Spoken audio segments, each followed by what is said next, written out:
Já passaram 17 anos desde o desaparecimento de Madeleine McCann, de 3 anos, mas o seu nome continua a ecoar em todos os cantos do mundo do true crime. É um caso que se recusa a desvanecer, que se tornou um símbolo assombroso de perguntas sem resposta e de suspeitas persistentes.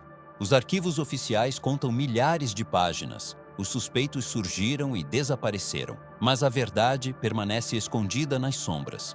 E à medida que os anos avançam, a linha entre o facto e a especulação torna-se mais indistinta a cada nova narração. Entre as muitas figuras que entraram nesta tempestade, um homem tornou-se uma presença particularmente provocadora. O seu nome é Darren Stanton, um ex-agente da polícia que deixou as ruas de Nottingham e Derby para dominar um campo de batalha muito mais subtil, a linguagem oculta do comportamento humano.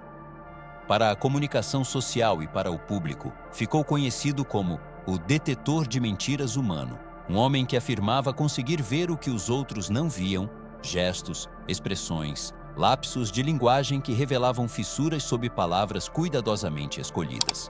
Quando Stanton virou o seu olhar para as entrevistas dos McCann, o mundo ouviu. Nunca acusou, nunca apontou um dedo de culpa, mas repetiu uma frase que ecoaria mais alto do que qualquer manchete. Algo está muito errado. Para aqueles que já desconfiavam, estas palavras soaram a confirmação. Para os defensores da família, sentiram-se como uma insinuação cruel. E no meio de tudo isto, o mistério da própria Madeleine tornou-se ainda mais emaranhado. Esta não é simplesmente a história de uma criança desaparecida, nem apenas de pais em luto. É também a história de como as observações de um único homem sobre a linguagem corporal acenderam uma tempestade que dividiu a opinião em todo o mundo. Como pode um olhar fugaz, um aceno demasiado subtil para ser notado, ou uma única palavra no passado, tornar-se prova no tribunal da opinião pública? E mais importante ainda, pode o corpo revelar o que a voz se recusa a admitir? Antes de Darren Stanton sequer aparecer em ecrãs de televisão ou nas manchetes, era um agente da polícia uniformizado a patrulhar as ruas de Nottingham e Derby. Os seus primeiros anos na aplicação da lei foram preenchidos com os tipos de encontros que testam os instintos de uma pessoa. Disputas domésticas que podiam explodir em violência sem aviso. Suspeitos que juravam inocência enquanto os seus olhos piscavam com algo não dito.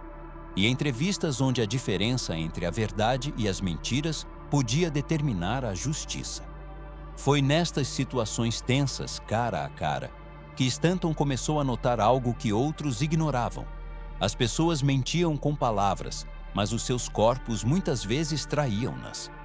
Um suspeito podia dizer calmamente, "Eu não o fiz", enquanto puxava nervosamente uma manga.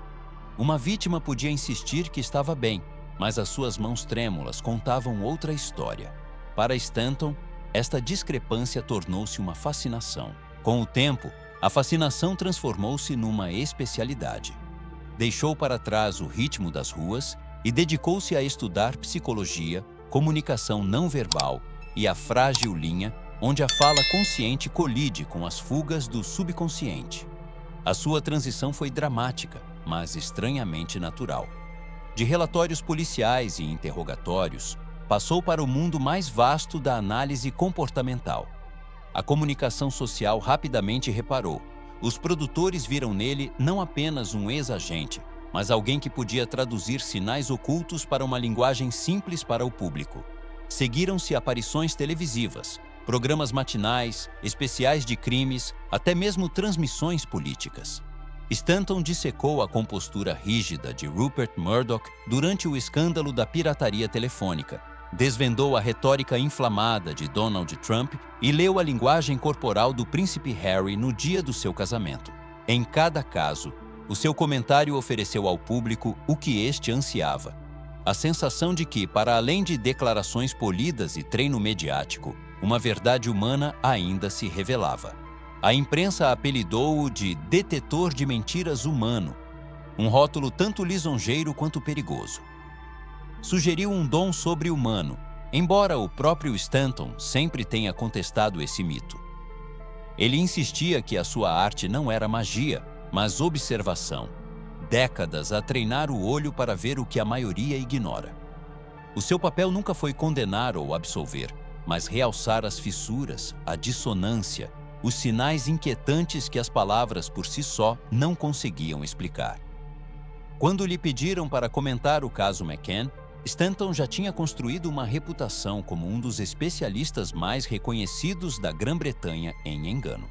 Mas este caso provaria ser diferente de todos os outros. Iria arrastá-lo não apenas para o mistério de uma criança desaparecida, mas para um debate global onde cada gesto podia ser tratado como prova e cada frase podia incendiar uma tempestade. No centro do trabalho de Darren Stanton reside uma ideia única e poderosa: a incongruência. É o momento em que as palavras seguem um caminho enquanto o corpo desvia para outro. Stanton descreve-o frequentemente como uma fratura entre o consciente e o subconsciente. A voz a recitar uma história ensaiada, enquanto o corpo revela uma verdade diferente. Imagine um homem em frente à câmara, negando um delito com um firme não. Mas nesse mesmo instante, a sua cabeça faz um ligeiro aceno de afirmação. Ou imagine uma mulher a insistir que o seu filho está vivo, mas escorregando inconscientemente para o pretérito, dizendo estava em vez de está. Para um ouvido destreinado, estes momentos podem passar despercebidos. Para Stanton, são alarmes. As pequenas fissuras que sinalizam algo mais profundo sob a superfície. Ele explica que as palavras podem ser esculpidas e polidas. Podem ser orientadas por advogados, refinadas por consultores de comunicação ou ensaiadas em privado até que cada sílaba soe convincente. Mas o corpo resiste a esse controlo. Traz sinais fugazes, microexpressões que duram não mais do que um piscar de olhos, gestos de autoapaziguamento como tocar o rosto ou cruzar os braços, ou até mesmo o ritmo da respiração sob estresse. Estas são o que Stanton chama de fugas, o subconsciente a revelar-se apesar de um esforço consciente para ocultar. A maioria de nós, argumenta ele, reconhece a incongruência mesmo sem conhecer o termo. É aquela sensação instintiva de que algo não encaixa, quando uma história parece bem, mas nos deixa inquietos. O papel de Stanton é dar linguagem a esse desconforto, enquadrá-lo não como superstição, mas como psicologia humana em ação. Ele também adverte contra a simplificação. Nem todo o tique nervoso é uma mentira. O estresse, a dor ou o medo podem imitar o engano. Uma mão trêmula pode simplesmente refletir pressão. Mas quando as mesmas contradições aparecem repetidamente, quando gestos, expressões e o fraseado colidem repetidamente com a história falada, o padrão torna-se impossível de ignorar. Para Stanton, a incongruência não é prova de culpa. Os tribunais não podem condenar com base num aceno ou num lapso verbal. No entanto, ele insiste que a incongruência é um sinal de alerta, um indício de que investigadores e público devem olhar mais de perto. Não responde ao mistério, mas sussurra que algo vital está em falta. E em nenhum lugar, sustenta Stanton, a incongruência apareceu tão claramente ou tão persistentemente como nas entrevistas de Kate e Jerry McCann. O seu caso, já o desaparecimento mais escrutinado dos tempos modernos, tornar-se-ia um palco onde cada gesto, cada frase e cada pausa carregavam o peso da suspeita. Quando Darren Stanton voltou a sua atenção para as entrevistas de Kate e Jerry McCann, não procurou confissões dramáticas ou gestos grandiosos. Em vez disso, concentrou-se nas pequenas fissuras, nos sinais fugazes que a maioria ignoraria. E o que encontrou perturbou-o. Tomemos Jerry McCann, por exemplo. Em várias entrevistas, Stanton notou momentos em que Jerry negava verbalmente algo, mas a sua cabeça traía um aceno subtil. Não era uma contradição grandiosa e teatral, mas uma fuga delicada. Palavras insistindo não, enquanto o corpo sussurrava sim. Stanton descreveu-as como fugas do subconsciente, o tipo de lapsos que ocorrem quando a verdade interior e a performance exterior colidem. A fala de Kate McCann revelou outro padrão perturbador. Em várias ocasiões, ela falou sobre a sua filha no pretérito. Madeleine estava. Para a maioria dos espectadores, isto poderia parecer um erro gramatical ou um hábito nascido do luto. Mas para Stanton, ressoou com algo mais profundo conhecido como fuga linguística. Na linguística forense, referir-se a uma criança desaparecida como se já tivesse partido pode sugerir uma aceitação inconsciente da morte, mesmo quando a narrativa consciente insiste na esperança. Depois, havia os gestos. Repetidamente, Stanton observou comportamentos apaziguadores, movimentos que as pessoas realizam inconscientemente para se acalmarem quando a ansiedade aumenta.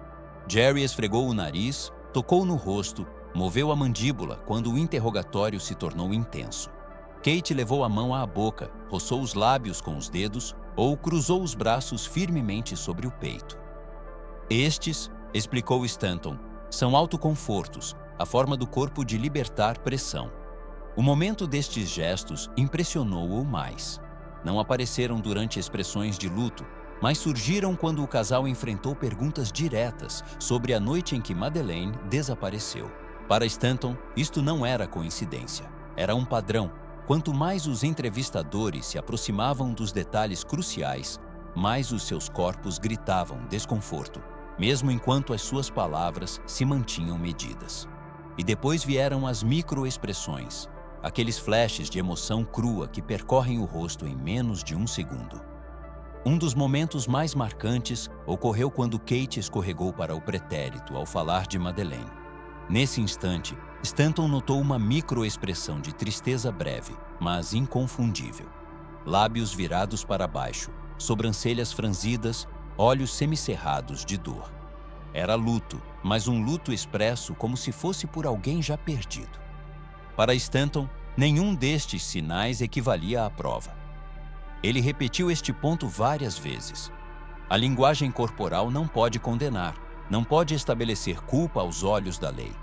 Mas ele argumentou que a acumulação de sinais, os acenos que contradiziam as palavras, os gestos apaziguadores cronometrados para perguntas cruciais, os lapsos linguísticos emparelhados com flashes de tristeza, contava uma história que as palavras por si só não conseguiam.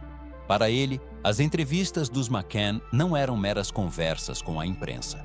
Eram performances onde a narrativa falada insistia numa verdade, enquanto os corpos de Kate e Jerry revelavam outra. E como o próprio Stanton concluiu, esta contradição não podia ser ignorada. Não se tratava, nas suas palavras, de os declarar culpados. Tratava-se de reconhecer que algo, inegavelmente, estava muito errado. Se gestos e microexpressões contavam uma história, a escolha de palavras dos McCann contava outra.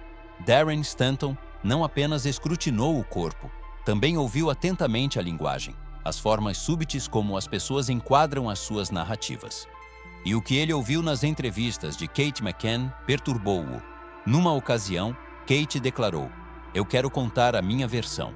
Para a maioria, soou como uma observação defensiva, uma tentativa de reclamar a narrativa dos jornalistas e críticos. Mas Stanton sinalizou a formulação como uma bandeira vermelha linguística. Uma versão sugere subjetividade, implica que existem outras versões, outras perspectivas, outras verdades possíveis. Pais inocentes, argumentou Stanton, raramente falam em versões, eles apegam-se a absolutos. Isto aconteceu. A minha filha está desaparecida. Por favor, ajudem-me a encontrá-la. Ao escolher a minha versão, Kate parecia distanciar-se da dura realidade, envolvendo-a antes numa narrativa elaborada. Stanton chamou a este fenômeno linguagem de distanciamento. É uma ferramenta psicológica que as pessoas usam para se protegerem de verdades insuportáveis ou de potenciais culpas. O distanciamento pode aparecer em pequenas mudanças. Um pronome evitado, um tempo verbal que escorrega, ou uma narrativa que sutilmente redireciona o foco. Para Stanton, a linguagem de distanciamento era o equivalente verbal de braços cruzados, um escudo. Repetidamente, ele observou os McCann a desviar a gravidade das suas frases de Madeleine para si mesmos. Kate disse: "Fomos caluniados." Jerry disse: "Sofremos uma dor indizível." Em entrevistas ostensivamente sobre a sua filha desaparecida, o casal voltou repetidamente ao nós. O centro de gravidade não era "ela precisa de nós", mas "fomos prejudicados." Para Stanton, esta não era a fala natural de pais devastados, consumidos pelo medo de perder a sua filha. Soava, em vez disso, como a retórica de indivíduos agudamente conscientes da sua imagem pública, posicionando-se cuidadosamente contra a suspeita. Ele apontou para o livro de Kate McCann, Madeleine, como prova adicional. Comercializado como o testemunho de uma mãe, muitas vezes parecia mais uma defesa estruturada, detalhando calúnias, acusações e danos à reputação.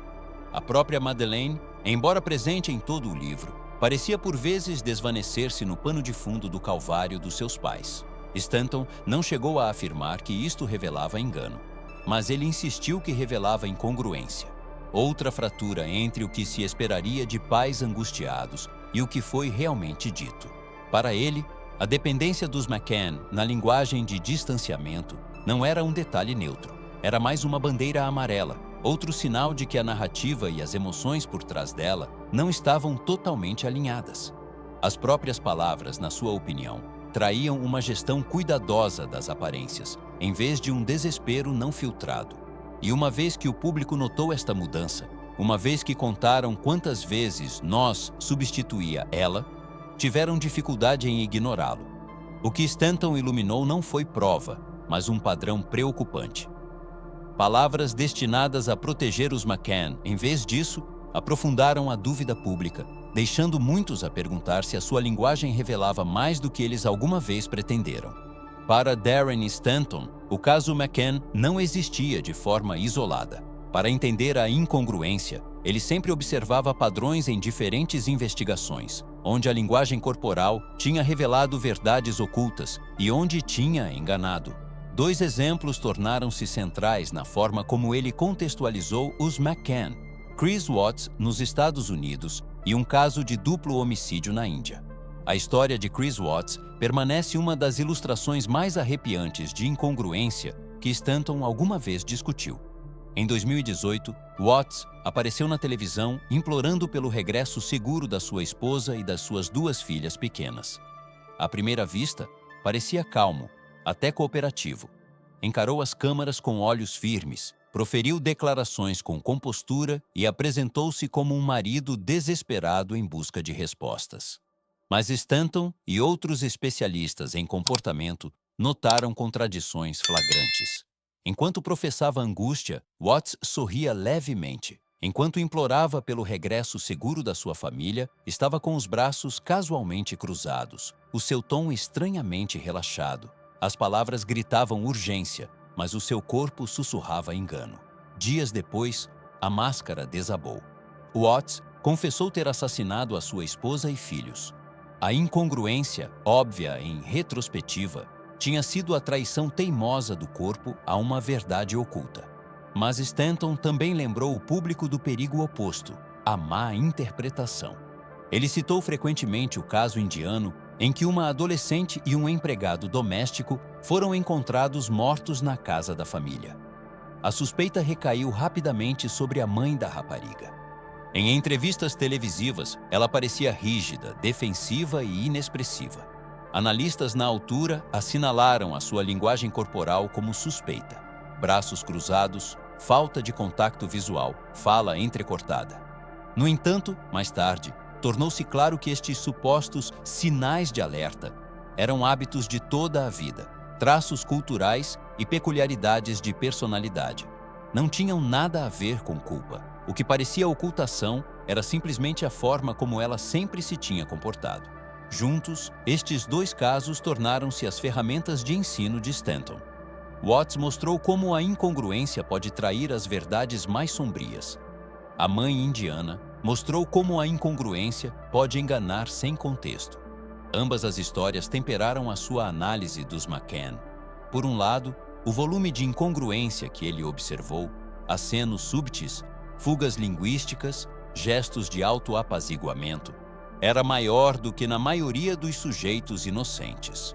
Por outro lado, ele reconheceu a necessidade de cautela, trauma, diferenças culturais e a pressão implacável dos mídia podiam criar comportamentos que imitavam o engano. Para Stanton, a lição era o equilíbrio. Um único gesto apaziguador não prova nada.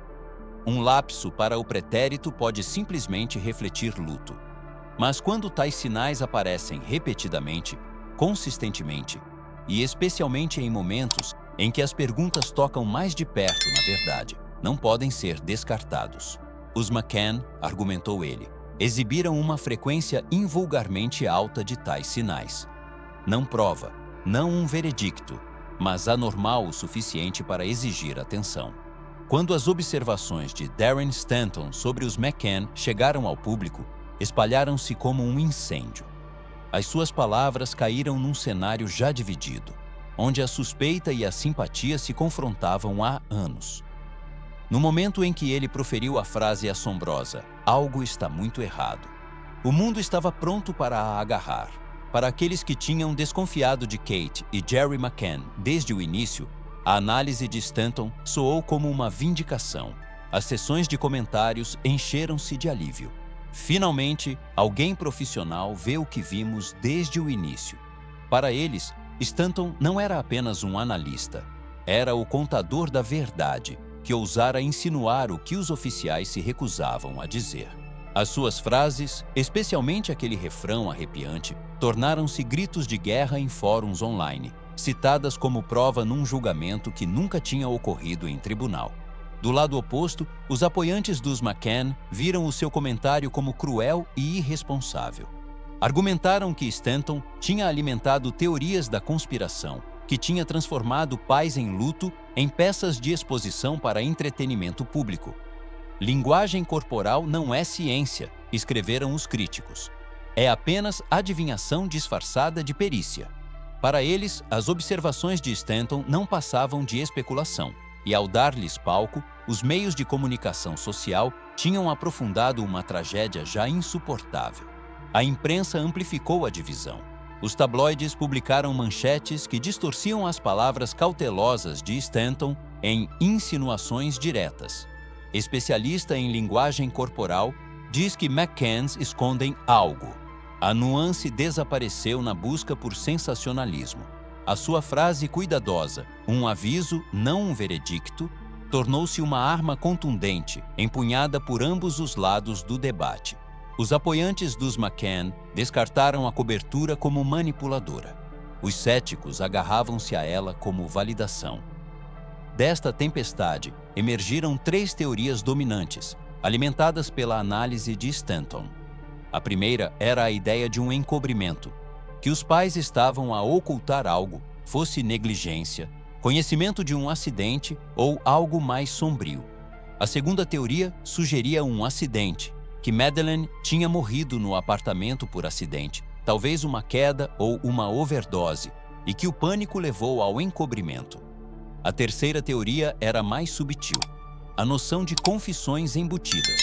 Os críticos apontaram para a escolha de palavras de Kate, o seu foco no nós em vez do ela, e os seus repetidos lapsos para o pretérito como admissões subconscientes de uma verdade que ela não ousava expressar. Stanton nunca tinha endossado nenhuma destas teorias. Ele apenas tinha apontado para a incongruência. Mas as suas palavras criaram um terreno fértil para a especulação. Para os céticos, eram prova. Para os defensores, eram veneno. E para Stanton, tornaram-se um lembrete da espada de 2 gumes que ele carregava. O poder de revelar dissonância e o perigo de como os outros a interpretariam. À medida que os comentários de Stanton continuavam a ecoar em entrevistas, artigos e debates online, surgiu uma questão maior. A análise da linguagem corporal é realmente ciência? Ou é uma arte frágil, perigosamente aberta à interpretação? Os apoiantes de Stanton enfatizaram as suas 2 décadas de experiência. Apontaram para o seu percurso como agente da polícia, as suas incontáveis horas de interrogatório e a sua reputação como um profissional procurado, tanto pela comunicação social como pelas autoridades. Para eles, a linguagem corporal não era adivinhação, mas uma ferramenta, um sistema de alerta precoce capaz de expor mentiras ou inconsistências antes de serem verbalizadas. Os céticos, no entanto, reagiram. Argumentaram que a linguagem corporal não é prova admissível em tribunal por uma razão. É inerentemente subjetiva. Um tique nervoso pode sinalizar culpa, ou pode simplesmente significar que alguém está sob pressão. Um lapso para o pretérito pode revelar a aceitação da perda, ou pode ser apenas a confusão natural de uma mente em luto. Sem contexto, advertiram. Tais interpretações podem fazer mais mal do que bem. O próprio Stanton admitiu estas limitações. Ele sublinhou repetidamente que a incongruência nunca é prova. É uma bandeira amarela, não um cartão vermelho. Comparou-a ao alerta de um cão de cadáver, um indicador de que algo deve ser investigado mais a fundo, não uma prova em si mesma. O seu mantra era claro: eu não acuso, eu apenas analiso o comportamento. Mas na atmosfera febril em torno do caso McCann, essas cautelas muitas vezes não foram ouvidas. A frase "algo está muito errado" tornou-se desligada da sua origem cuidadosa. Para os céticos, era uma acusação codificada. Para os apoiantes, era uma calúnia imprudente. Em ambos os casos, a nuance perdeu-se. O público não queria ambiguidade, queria certeza, e a certeza é exatamente o que a linguagem corporal não pode proporcionar. O resultado foi um paradoxo. A contenção de Stanton deu-lhe credibilidade, mas também tornou as suas palavras mais poderosas. Porque nunca acusou diretamente, o público assumiu que a sua cautela significava que ele estava a reter a verdade. Porque nunca absolveu os McCann, os defensores assumiram que ele os estava a condenar em silêncio. Ao tentar permanecer neutro, Stanton tornou-se um para-raios, cada uma das suas observações amplificada e distorcida para além do seu controlo. Esta controvérsia realçou tanto a força quanto a fraqueza da ciência comportamental aos olhos do público. Por um lado, deu às pessoas uma maneira de articular o seu desconforto, de nomear os sinais súbitos que sentiam, mas não conseguiam explicar. Por outro lado, esbateu a linha entre análise e acusação, entre sinais e prova. E no caso de Madeleine McCann, onde as emoções já estavam à flor da pele, essa linha era quase impossível de ver. Para além da controvérsia, o trabalho de Darren Stanton, no caso McCann, oferece lições que se estendem muito para além de uma família ou de um mistério. As suas observações não são apenas sobre Kate e Jerry McCann. São sobre como todos nós usamos, abusamos e interpretamos a linguagem do comportamento.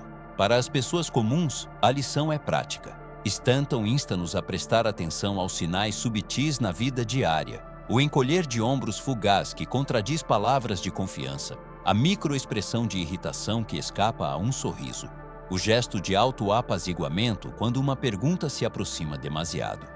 Estes sinais nunca devem ser lidos como prova absoluta, mas podem servir como avisos precoces, incentivando-nos a fazer perguntas mais profundas ou a ser cautelosos quando a confiança parece frágil. Em relacionamentos, negociações ou conversas de alto risco, notar a incongruência pode ser uma forma de proteção.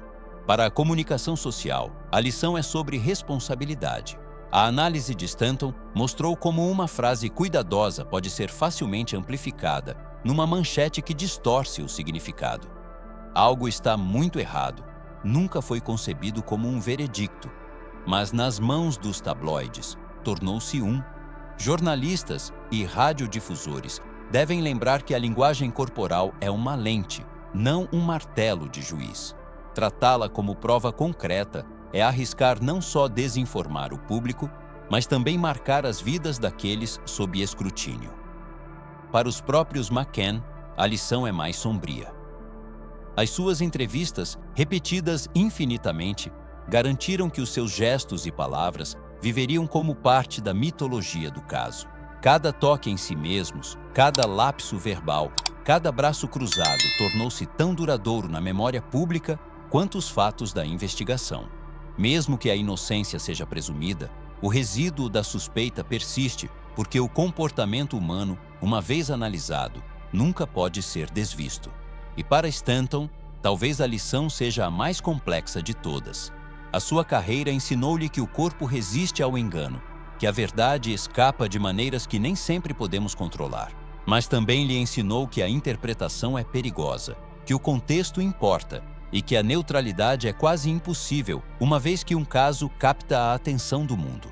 O seu trabalho é tanto uma ferramenta para a compreensão quanto um lembrete dos seus limites. No final, a lição é esta: a incongruência deve fazer-nos parar, não condenar. deve levantar questões, não dar respostas. Lembra-nos que o corpo humano conta histórias que a voz não consegue, mas também que essas histórias devem ser lidas com humildade, cautela e consciência das sombras que o luto, o trauma e a pressão podem projetar. 17 anos depois, o desaparecimento de Madeleine McCann continua a ser um dos mistérios mais assombrosos do nosso tempo.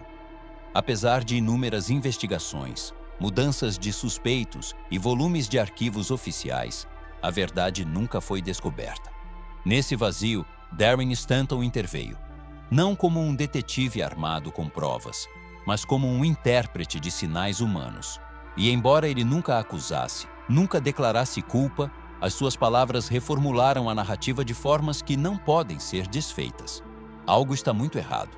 Com estas 3 palavras, Stanton cristalizou o desconforto que muitos sentiam, mas não conseguiam nomear. Para os céticos, soou como a confirmação que esperavam há anos para ouvir. Para os apoiantes, pareceu uma mancha cruel em 2 pais em luto. E para o próprio Stanton, destinava-se apenas a ser um sinal de alerta. Um reconhecimento de dissonância, não uma declaração de culpa. Mas uma vez lançada ao mundo, a frase ganhou vida própria, ecoando em manchetes, fóruns e debates em todo o mundo. O legado da análise de Stanton não é um caso resolvido, mas um lembrete de quão frágil é a linha entre observação e julgamento. Revela o poder da linguagem corporal para iluminar e enganar, para confortar e para ferir. Demonstra como, na ausência de certeza, as pessoas se agarram a sinais, gestos e lapsos de linguagem como se fossem provas, e sublinha uma verdade mais profunda, que a sociedade anseia por resolução, mesmo quando a resolução é impossível. Para os McCann, a consequência é duradoura. Os seus rostos, palavras e movimentos foram dissecados mais do que talvez quaisquer outros pais na história moderna. Para Stanton, a consequência é uma faca de 2 gumes. A sua credibilidade assenta na sua cautela, mas essa mesma cautela tornou as suas palavras mais potentes, mais abertas à interpretação e mais explosivas. E para o público, a consequência é uma questão que ainda perdura. Podemos alguma vez confiar no que vemos, no que ouvimos, ou mesmo no que sentimos quando confrontados com uma tragédia?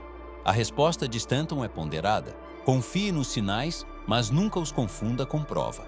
Procure a incongruência, mas sempre a avalie com o contexto. O caso de Madeleine permanece por resolver, suspenso entre teorias, suspeitas e perguntas sem resposta. Mas graças a Stanton, uma verdade perdura.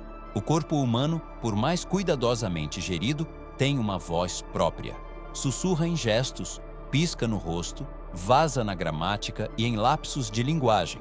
E esses sussurros, inquietantes, imperfeitos, mas impossíveis de ignorar, garantem que este mistério nunca desaparecerá totalmente. Porque mesmo quando as palavras são polidas, mesmo quando as narrativas são ensaiadas, o corpo continua a resistir ao engano. E deixa-nos com o eco do refrão de Stanton, uma frase que ainda arrepia após todos estes anos. Algo está muito errado.